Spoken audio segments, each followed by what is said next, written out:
کم خلک چې مړه دي دی به د قیامت په ورځ پاسېږي وروڼو موږ ټول به یو ځل میدان محشر ته ځو دا کم چې ژوندي یو که نه په هر انسان باندې درې قسمه زندګیانې راځي دا یو عالم دنیا ده دا موږ چې پکې یو او بیا به عالم برزخ وي عالم برزخ معنا د قبر زندگی او بیا به د محشر زندگی درېیم راځي د قبر نه پاسو موږ ټولو ایمان ده آمنت بالله وایو که نه آمنت بالله وملائکته وکتبه ورسله واليوم الآخر والقدر خيره وشره من الله تعالى والبعث بعد الموت بعث معنا یعنی پاسیدل پس تا مرگنا نو خدای پاک جل شانو فرمائی دا مړی بم ګوره د قیامت پر در پاسوم حدیث مبارک کې ردی نبی مهربان صلی الله علیه وسلم مبارک فرمائی ما ته هغه منظر اوس مخې ته ده چې مړی به د قبرونو نه راپاسي او د سرونو نه به خاورې څنډي او بربند به وي ښه چا به کپړې نه وي اچولي مونږ چې قبر نه چې راپاسې بربند به او ناسنت به وي نبی علیہ السلام مبارک فرمائی او میدان محشر ته به روان وي ام المؤمنین حضرت عائشہ صدیقہ رضی اللہ تعالی عنہ ورته فرمائی وی صاحب دغه حالت کې خو به خلک یو بل ته ګوري پیغمبر علیہ الصلوۃ والسلام مبارک ورته فرمائی وی عائشہ رضی اللہ تعالی عنہ وی داسې حالت پوي دومره رعب پوي په هر انسان باندې چې څوک په سر نشي اوچتولی د الله پاک جل شانه رعب د قیامت په ورځ باندې به دومره رعب وي چې څوک په ګوره سر نشي اوچتولی چاته به څوک کتلی نشي نو مړی به الله پاک جل شانه د قیامت په ورځ باندې پاسوي او وروره چې پاسوي بیا به حساب کتاب وي حساب کتاب چې کېږي دا تله به کم دی وي علما کرام فرمایي پولیس فرات سره به دا تله لګېدلې وي پولیس فرات سره به دا تله لګېدلې وي اعمالو طول به کېږي هر مبارک پیغمبر علیه السلام به د خپل امت نگران وي او تلې سره به ولاړ وي او د امت اعمال به تللی شي او د مونږ تلې سره به جناب نبی کریم صلی الله علیه وسلم مبارک ولاړ وي او کرامن کاتبین به ولاړ وي فرشتې چې د انسان نه به تپوس وشي هلکه څه دروغ خو چا نه دي ویلي که نه څوک په انکار کوی شي نه فرشتې به ولاړې وي هلکه دی خو د ځان نه لیکل نه دي کړي ځکه موږ په دې اوږو باندې فرشتې ناستې دي هغې ته کرامن کاتبین وایي په ښی اوږې باندې چې ناسته د هغه نیک اعمال لیکي مونځ دې وکړو روژه دې ونیوه زکات دې ورکو ذکر دې وکړو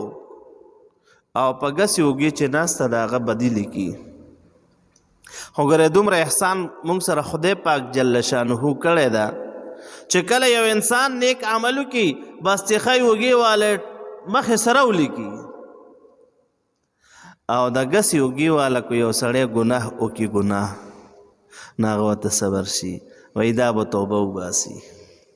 دا به ذکر وکړي ځکه نبی مهربان صلی الله علیه وسلم مبارک فرمایي واتبع السیئة الحسنة تمحها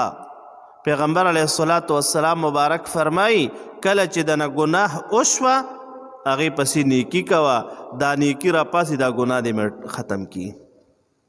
ته چې کله لیکل کوي لیکل پنسل باندې یا بل څه او ټکی دنه غلط شي رابټ روالې که نه داسې پې ووایه بس هغه دغه ویران کې هغه غلط ټکی دک رنګې یو مسلمان نه ګناه وشوه زر دې ورپسې ذکر وکړي نیک عمل دې وکړي لا اله الا الله دې ووایي نور نیک عمل دې وکړي هغه نیک عمل سره استغفار دې ووایي ګناه یې څه شي هغه ورانه شي نو د قیامت پر ورځ به اعمالو طول کیږي یو ډله ده اوس هغې ته معتزله یی او هغه مسلمانان نه دي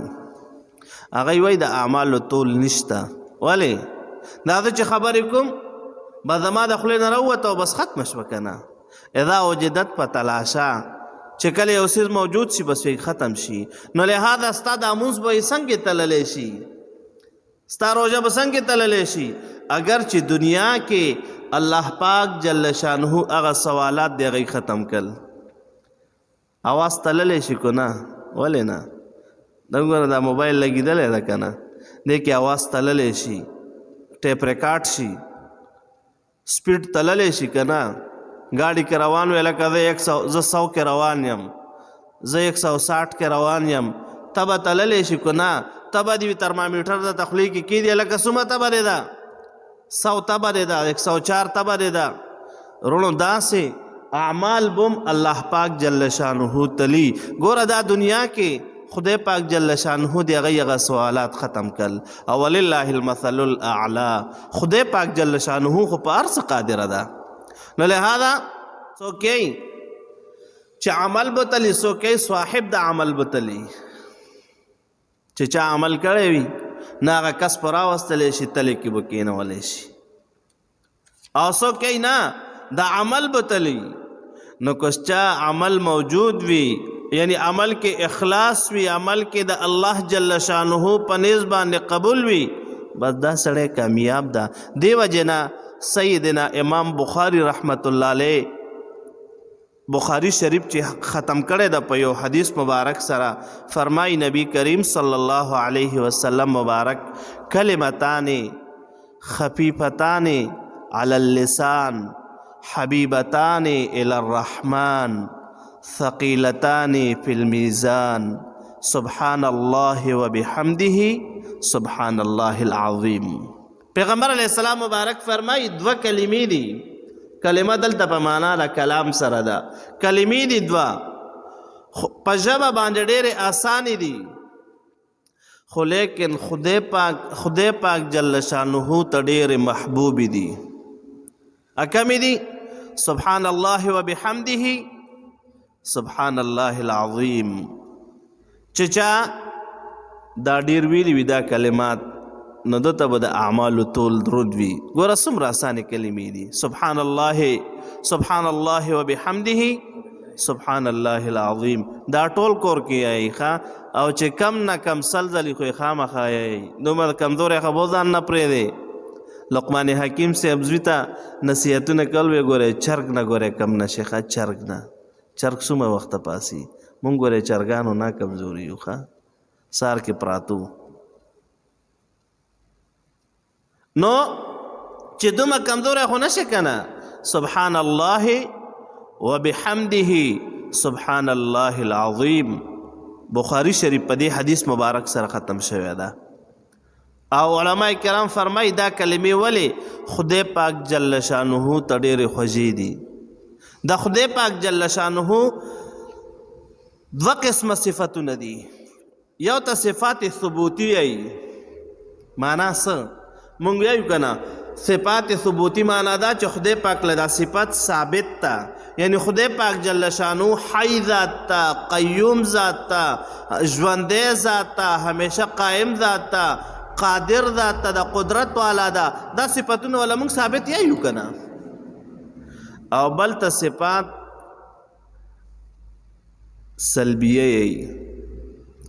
خدای پاک جل شانه ته لوجه نه لګي ښه، لا تأخذه سنة ولا نوم. خدای پاک جل شانه له ګوره خوب نه ویرسي، دا یو صفت ته، خو د نقصان صفت ته، ما او تا کې رسي، هغه ما او تا کې رسي، خوب دې رسي که نه؟ نه ګوره د خوب د لاسه خلک بعدې ترجمې ته نه کښېني، منډې وایي. او خدای پاک جل شانه همیشه قائم ده، همیشه ژوندی ده، خوب وله نه ورځي. او په دې دوو کلماتو کې دا دواړه صفات ذکر دي، ځکه په خدای پاک جل شانه ډېر خوشحالیږي. نو دا کلمات ټول یایي، سبحان الله وبحمده سبحان الله العظیم. دا چې څوک یایي دته به د قیامت په ورځ باندې د اعمالو طول درون وي، او چاته چې رونو د اعمالو طول درون شو نو د دې انسان بس کامیابی ده، جنت ته به ځي. نو خدای پاک جل شانه او فرمایل د توحید بیان او فرمایلو لیکن دې کافرانو نه منلو پیغمبر پاک صلی الله تعالی علیه وسلم مبارک تراغل او دا ورته وی سیب کو ته مونږ ته د صفا دا غر د سونی کې او دا معجزه راته پیش کینو الله بتا پیغمبر اومنو علیه السلام دا خو د غیت ته به معجزه وي خدای پاک جل شانه ته دا خبره خوش نشوا رونو دا هر څه چې کیږي دا د خدای پاک جل شانه حکمت ته پدې کې مونږ کول ولې آسان کار ده څه د ژمي کې اودس کول د ژمي کې جمعات ته راتلل د ژمي کې تیرې کې راتلل دا آسان کار ده څه خو لیکن دې کې د الله پاک جل شانه حکمت ته دې کې حکمت ته الله پاک جل شانه په ما تا باندې فرض کړی دا حکمت ده پکې زه تو په نه پوهېږو کیدای شي ځکه موږ ډېر ګورې په داسې باندې نه پوهېږو او خدای پاک جل شانه ته د هغې حکمت معلوم ده چې دې باندې څه خیر پیشیږي زما د خدای پاک د خدای پاک دې بنده ته څه حکمت پیشیږي نو لہذا دی وی موږ ته دا صفا غر د سونې که الله به تا پیغمبر ومنو پیغمبر علیه السلام مبارک ته وی الله پاک جل شانه او فرمایل دا د حکمت خلاف تا زمانه حکمت او پیغمبر علیه السلام مبارک ته وی سیب تا باندې او داسې نښه او داسې معجزه ولې د الله پاک جل شانه د طرف نه ناراضي چې هغه مونږ ووینو او تا باندې ایمان راوړو پیغمبر علیه السلام مبارک ورته او فرمایل ان الله قادر علی ان ينزل بشکا الله پاک جل شانه په دې قادر ده چې نازل کی یو معجزه یو نښه خو ولکن اکثرهم لا يعلمون اکثر ګوره دا خلق خدای پاک پیغمبر علیه السلام مبارک ته او فرمایل قل او فرمایا ان الله قادر بشک الله پاک جل شانه په دې قادر ده چې یو نښه او دغه شانتي یو معجزه نازله کی خو لیکن اکثر ګوره دا خلک نه پوهېږي رونو کم پیغمبر مبارک نه چې معجزه طلب شوې ده او بیا هغه معجزه نازله شوې ده او بیا خلقو نه ده منلي ګوره بیا خامخه عذاب رغلی ده نو که اوس دی باندې ته د دی موافق دا معجزه خدای پاک راواستوي دا نښه راواستوي نو بیا خو به ګورئ خامخه عذاب ردي خو لیکن دا خلک خو په حکمت نه پوهېږي نو خدای پاک جل شانه پیغمبر علیه السلام مبارک ته دا بیان کړی ده او وروستو انشاءالله نورې خبرې دي پکې